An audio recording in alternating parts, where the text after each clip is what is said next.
नमस्कार, good morning, स्वागत है आप सभी का। आप देख रहे हैं टीवी 9 भारतवर्ष। मैं हूं खबरों में आपके साथ अंजलि। दिन के पहले बुलेटिन की शुरुआत कर रहे हैं इस वक्त की एक बड़ी खबर के साथ। रूसी कब्जे वाले खैरसोन पर यूक्रेन का हमला हुआ है। खैरसोन के कई इलाकों में गोलाबारी हुई है। यूक्रेनी हमले में मारे गए हैं 2 नागरिक। तो ये बड़ी जानकारी मिल रही है। खैरसोन के कई इलाकों में गोलाबारी की खबर है और कहा जा रहा है कि यूक्रेनी हमले में मारे गए हैं 2 नागरिक भी।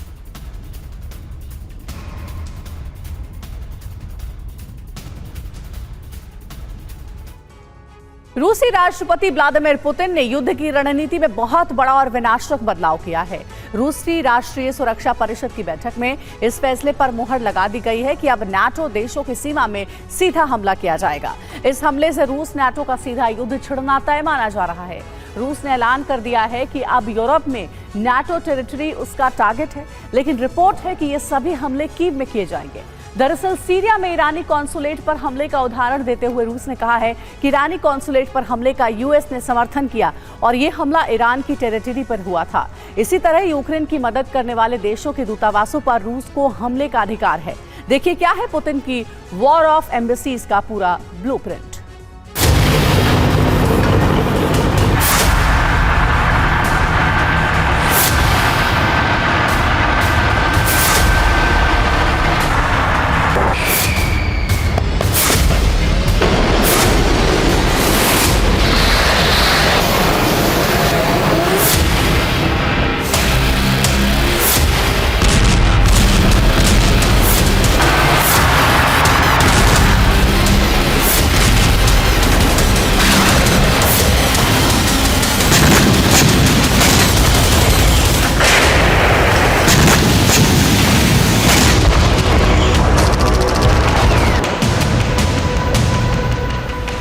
यूक्रेन की जमीन पर हमले के लिए रूस को दोषी माना जाता है, लेकिन अब रूस यूक्रेन से बाहर हमले भी नहीं करेगा और ये हमले एक साथ कई देशों की जमीन पर होंगे।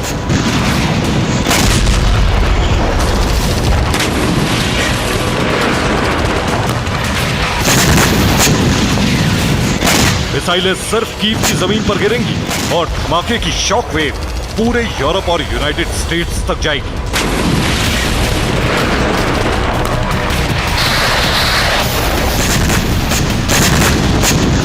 धमाके सिर्फ 840 वर्ग किलोमीटर के क्षेत्र में होंगे और उसका असर हजारों किलोमीटर दूर तक होगा।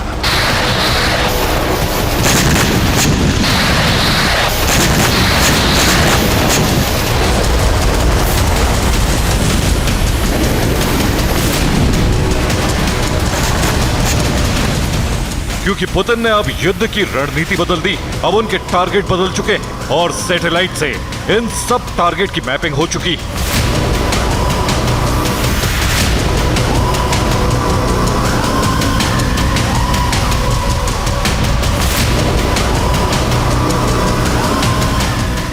रूस के सैटेलाइट कीव के ऊपर मंडरा रहे हैं और कीव के एक खास इलाके में अमेरिका के दूतावास की रेकी हो चुकी। पोलैंड के दूतावास की मैपिंग कर ली गई। ब्रिटेन के दूतावास को टारगेट पर ले लिया गया। इसके साथ साथ नाटो देशों के दूतावास भी रूस के टारगेट पर आ चुके हैं।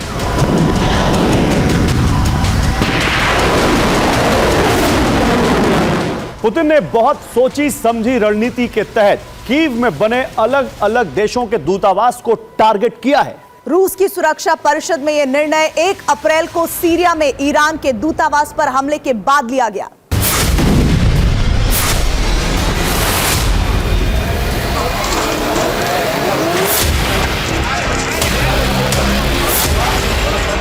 इजराइल ने सीरिया में ईरान के वाणिज्य दूतावास पर मिसाइल हमला किया। हमला 1 अप्रैल की शाम को किया गया। इस हमले में ईरान को भारी नुकसान उठाना पड़ा।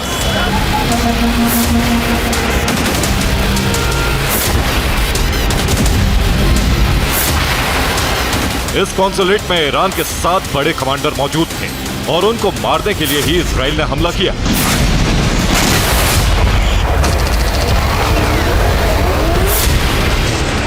अब रूस भी इसी रणनीति पर कदम बढ़ाने वाला है, क्योंकि रूस ने कहा है कि अमेरिका ने इजराइल के दमिश्क हमले का समर्थन किया, जबकि ये ईरान की संप्रभुता पर हमला था। इसी आधार पर रूस भी कीव में नाटो देशों के दूतावास पर हमले कर सकता है।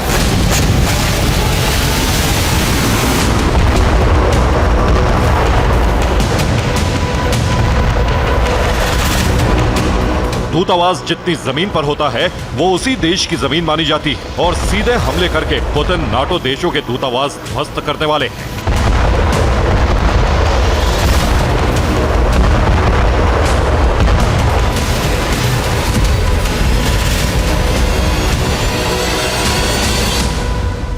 पुतिन के टारगेट पर सबसे पहले अमेरिका का दूतावास है, क्योंकि पेंटागन ने कीव में नॉन कॉम्बैट ट्रूप भेजने का फैसला लिया। इन्हें ओडीसी यानी office of defence corporation people कहा जाता है। ये दूतावास में रहकर यूक्रेन युद्ध की रणनीति तय करेंगे। रूस ने कहा है कि यूक्रेन को युद्ध में मदद देने से अमेरिकी दूतावास रूस का टारगेट है।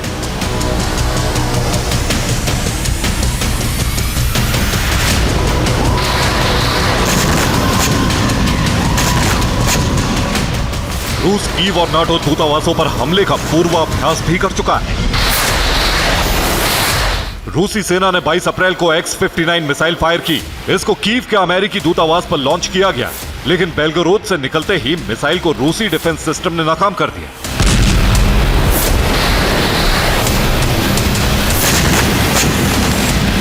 ये रूस की अमेरिका को सीधे चेतावनी है कि अगर युद्ध में यूक्रेन की मदद जारी रही तो उसके दूतावास का हाल ईरान के सीरिया दूतावास जैसा होगा।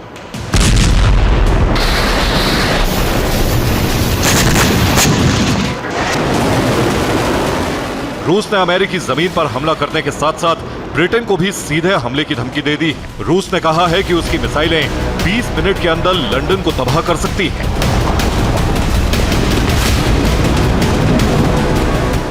रूस की इस धमकी के बाद ब्रिटेन सरकार ने बहुत बड़े स्तर पर अटैक और डिफेंस की तैयारी शुरू कर दी है। देखिए ब्रिटेन की डिफेंसिव तैयारी क्या है।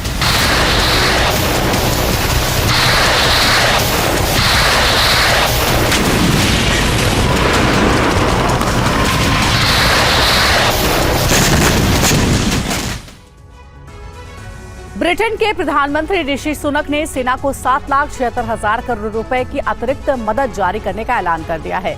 ये रकम अगले 6 साल तक सेना के आधुनिकीकरण पर खर्च की जाएगी। ब्रिटेन की थल सेना में इस वक्त परमानेंट सैनिकों की संख्या 73,000 और 2025 तक इसको बढ़ाकर 83,000 करने का लक्ष्य रखा गया है। वायुसेना में इस वक्त 130 फाइटर जेट एक्टिव स्थिति में है और इनकी गिनती बढ़ाकर 2025 तक 160 की जाएगी। ब्रिटेन 30 नए यूरोफाइटर जेट खरीद सकता है। नौसेना में इस वक्त ब्रिटेन के पास कुल 10 सबमरीन है। 2025 तक 14 सबमरीन वॉर रेडी करने का प्लान तैयार किया गया ताकि अंडर वाटर बैटल स्पेस में रूस को टक्कर दी जा सके। ब्रिटेन ने मिसाइल सिस्टम को अपग्रेड करने के लिए नए सिस्टम खरीदने का प्लान तैयार किया है। पुराने सिस्टम भी अपग्रेड किए जाएंगे क्योंकि फरवरी के महीने में ही ब्रिटेन का ट्राइडेंट सिस्टम फेल हो चुका है। नए बजट में हॉक मिसाइल के लिए रकम का बड़ा हिस्सा रिजर्व किया गया है। ब्रिटेन 7 लाख करोड़ की मदद से अपने पुराने एयर डिफेंस सिस्टम अपग्रेड करेगा और इनके साथ साथ नए सिस्टम भी खरीदे जाएंगे। ब्रिटेन ने 2030 तक यूरोप की सबसे बड़ी शक्ति बनने का लक्ष्य रखा है। 2030 तक ब्रिटेन रक्षा बजट पर अपनी जीडीपी का 2.3% हिस्सा खर्च करेगा।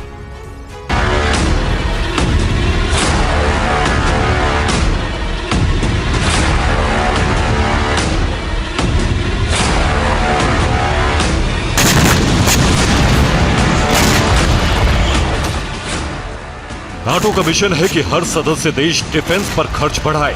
इसी तरह रूस से मुकाबला किया जा सकता है।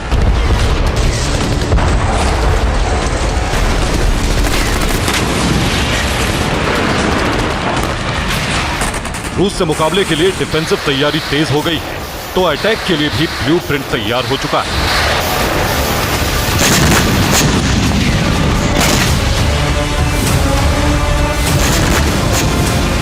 ब्रिटिश प्राइम मिनिस्टर सुनक ने कहा है कि रूस यूक्रेन जीतने के बाद भी नहीं रुकेगा और उसका अगला टारगेट पोलैंड होगा।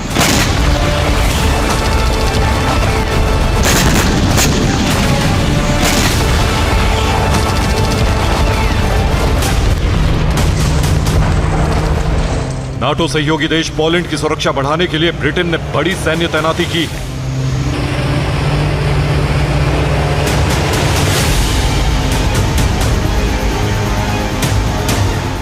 पोलैंड में ब्रिटेन के 16,000 सैनिकों की तैनाती की गई है। भारी मात्रा में हथियार भी तैनात किए गए हैं। इनके साथ 4 यूरोफाइटर टाइफून भी भेजे गए हैं।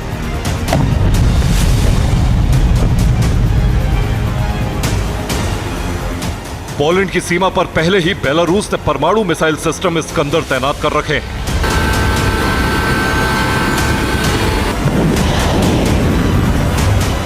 और बढ़ते हुए खतरे के मद्देनजर ब्रिटेन ने यह सैन्य तैनाती की।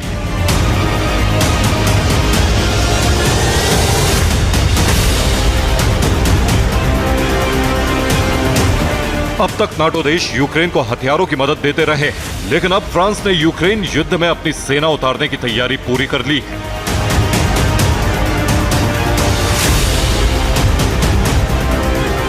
फ्रांस के एसन क्षेत्र में 6000 हेक्टेयर में एक युद्ध मैदान बनाया गया। यहां फ्रांस के 2500 सैनिक अर्बन वॉरफेयर यानी शहरों में युद्ध लड़ने की ट्रेनिंग ले रहे हैं। इन सैनिकों की 5 दिन की ट्रेनिंग हो चुकी है। फ्रांस की पहली टुकड़ी को ट्रेनिंग के बाद यूक्रेन भेजा जा सकता है।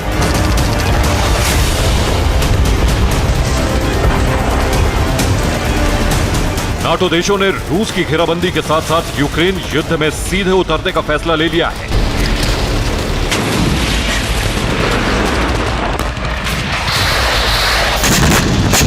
इसी वजह से कीव में नाटो सदस्य देशों के दूतावास पुतिन के टारगेट पर आ चुके हैं। Bureau report, TV9 Bharatvarsh.